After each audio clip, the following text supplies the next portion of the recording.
kind of play out is one person always feels as though they're holding on for dear life. So if you come into a relationship and you are secure or a little bit on the anxious side, which is where most people kind of fall, you get into the relationship with the person who's avoidant, you are going to little by little become very anxious there because you're going to always feel like something is a little bit off. They're not going to talk about problems. They're going to stay away from any kind of conflict. They're not going to express themselves fully. So you're going to always feel like something is off, but not know what it actually is. But they're great at telling you things like, I'm just busy at work, or I have a lot on my mind, or I'm stressed about this. And you're going to buy into it at some level. But then there's always going to be this feeling of, that's not it, because that's not usually it. And so you're in this relationship for a while. You start to become more anxious. They start to recognize that. And then they start thinking, you're the problem. So if they start to think you are the problem, they're going to say, you're too clingy and you're jealous and you're insecure, and you're going to start to believe, oh my gosh, like, am I? No, you're probably in a relationship where you feel like you're not as connected as you think you are, because you're not. You're make no mistake, you're not as connected as you think you are. Do they want the relationship just like you do? Of course they do. Do they have the same dreams and hopes? They are going to tell you that, because they do. They do want everything you want. They're going to strive for that future with you. But as soon as things start to get a little more serious, that's when you're going to see them fall back a little bit. In fact, the anxious the avoidant is usually very strong on the front end and very strong on the back end. And what I mean by that is, when you're first in the relationship, the first 6 months, 3 to 6 months, sometimes a little bit longer, they're going to be all in. They're going to express themselves to you. They're going to be so connected. They're going to tell you stories of their past. They're going to be able to be vulnerable and tell you all the things they want out of life, which is usually going to be the same things you want. They're going to tell you you're the best person they've ever known. You treat them better than anybody. They're closer to you than they are to even family members. This is all true. It's all true. So they feel that strength, they feel that love, that connection. They give it all to you. You see it, you feel it, you know it's there. Then as you start getting closer and closer, they start to pull back, because closeness is a scary place for an avoidant to be. They are going to feel a little bit more uneasy when you start to talk about moving in together, getting a place, getting married, meeting families. You're going to notice a little bit of that pullback. And so what they do is they kind of pull themselves out of it a little bit. They're not as close as they were before, and you feel this little bit of a distance. But because you had that great beginning, you really feel as though, I know we can get back there. We're going to get back there. But you don't. And inevitably, if a breakup is going to come from an avoidant, it's going to be a very sudden breakup. It's going to be something you didn't expect, you didn't see, kind of feeling like it's out of the blue. Pull the rug out from under you. They're usually going to have a breakup when there's something big going on in their life, when they're uneasy, when they're feeling like they have to get out. And so they are going to just spring it on you. And when they spring it on you, they're going to pack their story full of all these little reasons why the breakup should happen. Things that may have been a little problem, but are certainly not deal breakers. So there's going to be a little truth to some of the things they throw at you, but it doesn't make sense. They don't really recognize it doesn't make sense right away. And you're going to have that breakup. So what was really going on with them was life was kind of piling up. Things were getting a little bit difficult because they couldn't express themselves to you. They started to get in a little bit of this pain and this discomfort. So when they finally say, how do I get out of this pain? They're probably going to just go for the breakup, thinking, I need to get out of this. I need to change my life. I need to turn it upside down, and this is the way I'm going to do it. So that's how your breakup is probably going to happen. It is blindsided, because the problems were probably fixable.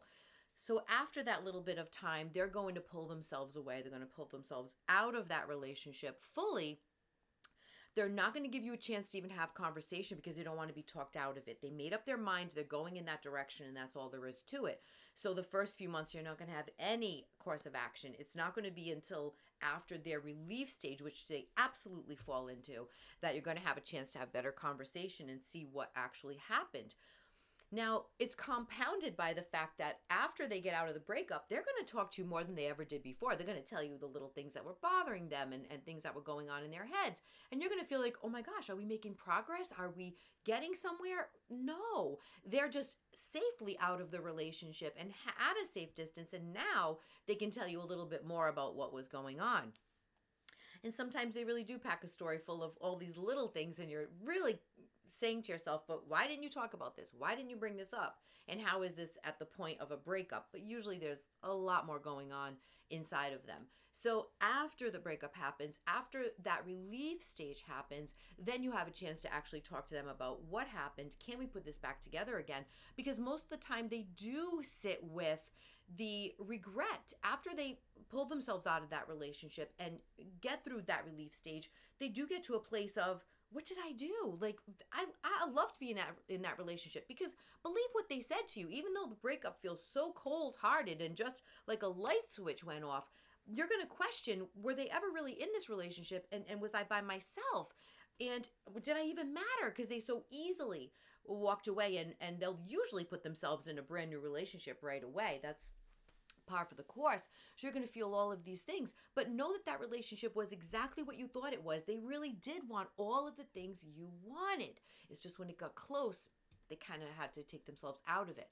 That being said, once they get out of that relief stage, they're really having a difficult time with, what did I do, and how did I do that, and what do I do now? I really miss that person. I love that person. But then in true avoidant fashion, they're probably not going to be the ones that get the bravery to reach out to you and ask you, what do you think? Can we have another chance? They're usually going to sit over there and feel like, I made my bed, now I have to lie in it. I really broke their heart. I have no right going back and asking for a second chance. They probably hate me. They're probably healing. And they have 1,000 reasons why they're not going to reach out to you. And I know everybody says, well, if they did the breaking up, they have to be the ones to reach out to me first. That's not reality. I mean, that's perfect in a fairy tale, but most of the time that's not reality. You know who you were dealing with. And it's not easy for a lot of people to do that. Fear is more powerful than love every day of the week. I will scream it from the mountaintops.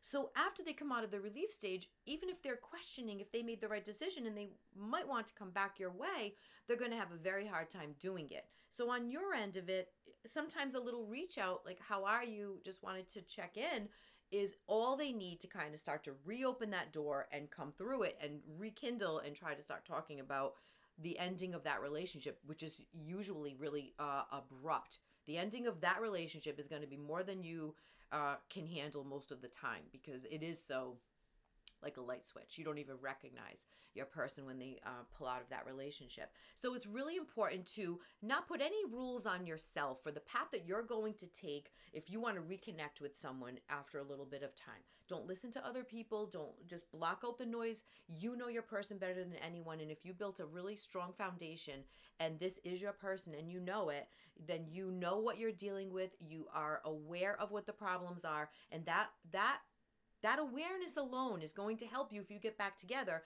realize that this relationship, if put back together, is still going to have the same challenges. It's still going to be there, but you're going to recognize it, and so are they. And their job is to, when they get uncomfortable, when they start feeling that nervousness, things are getting close, things are getting serious, people could get hurt, they have to lean in instead of run away.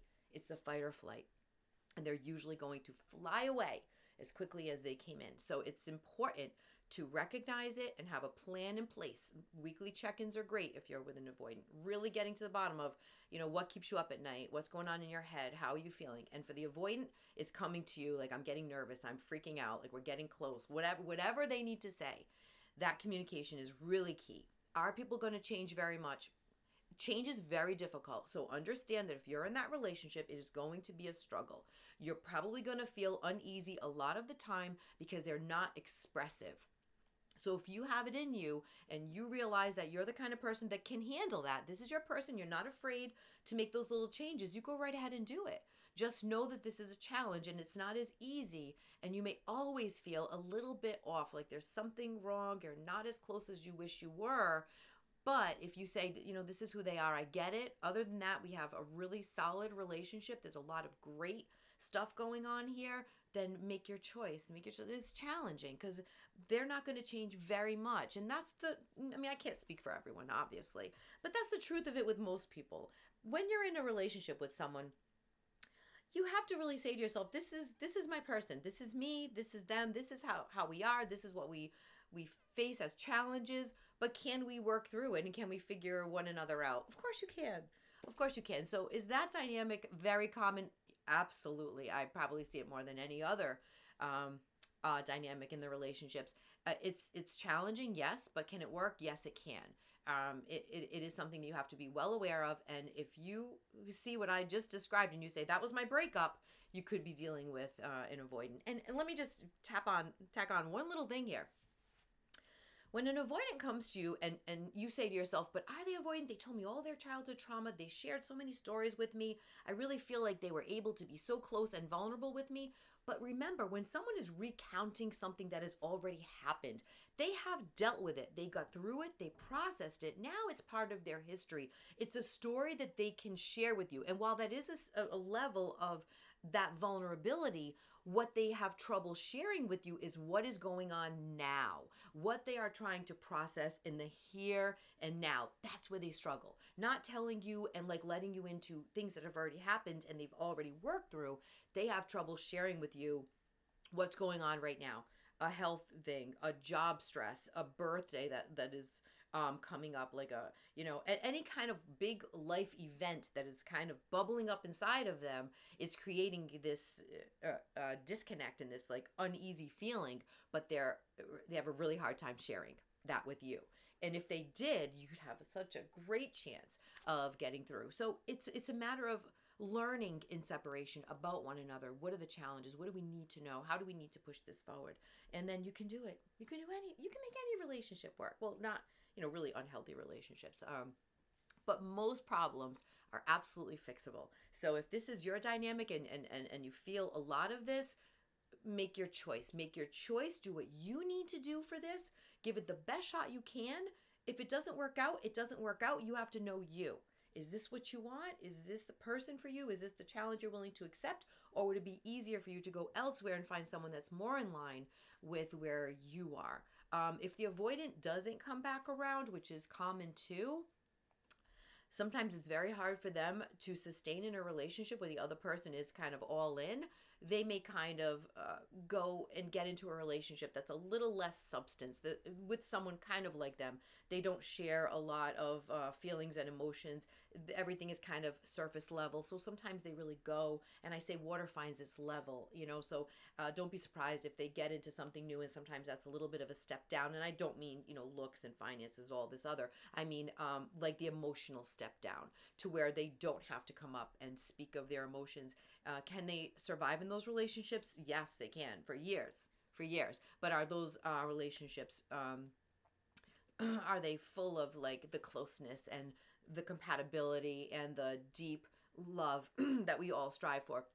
Probably not. It's a lot more surface level. And of course, I don't speak for everybody. I just speak for the people that I talk to on a daily basis, kind of sharing their experiences. So that's it in a nutshell.